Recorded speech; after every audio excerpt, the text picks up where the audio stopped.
পুরো এপিসোড দেখতে জি5 অ্যাপ এখনই ডাউনলোড করুন।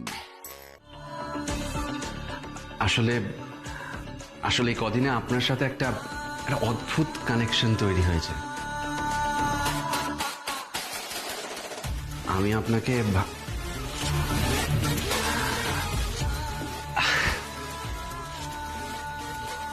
দেখেছেন তো কিরকম নার্ভাস হয়ে পড়ছি কথাগুলো বলতে গিয়ে।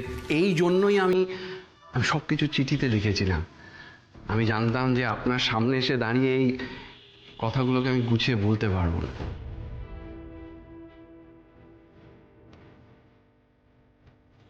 আসলে ভালোবাসা থেকে নিজেকে এতটাই দূরে সরিয়ে রেখেছিলাম যে কাউকে ভালোবাসি এটা বলার মতো কনভিকশন বা স্কিল বোধহয় আমার নেই।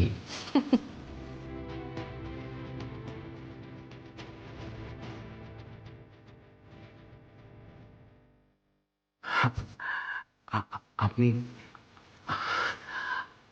আপনি বুঝতে পারছেন না আমি আমি কি কি কি কি বলতে চাইছি?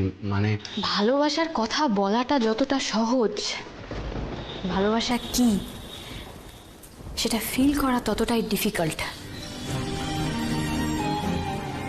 ঠিকই বলেছেন আপনি। আসলে জানেন তো মিস্টার ভাটিয়া, ভালোবাসলে না দুটো মানুষকে অনেক রকম পরিস্থিতির মধ্যে দিয়ে যেতে হয়।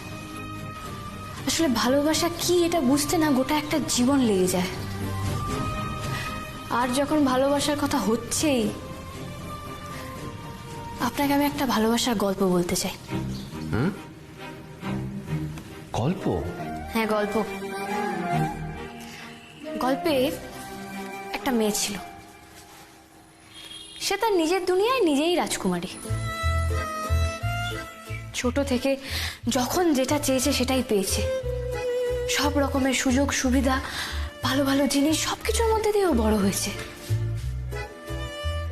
কোনো কিছুর গুরুত্ব কোনোদিন বুঝতে পারেনি, কারণ না চাইতেই সবকিছু পেয়ে গেছে। তো ব্রেকফাস্ট টেবিলে যে অমলেট আর স্যান্ডউইচ ছাড়াও লুচি বা আলুর দমেরও কখনো জায়গা হতে পারে এ সম্বন্ধে ওর কোনো ধারণাই ছিল না। ফুচকার স্বাদ কেমন হয় সেই সম্পর্কেও কোনো আইডিয়া ছিল না।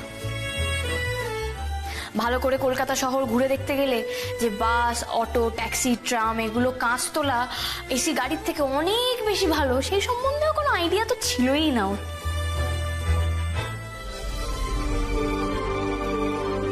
কোনোদিন কোনো কিছু করার, কোনো কিছু অর্জন করার কোনো ইচ্ছাই ছিল না, থাকবেই বা কেন।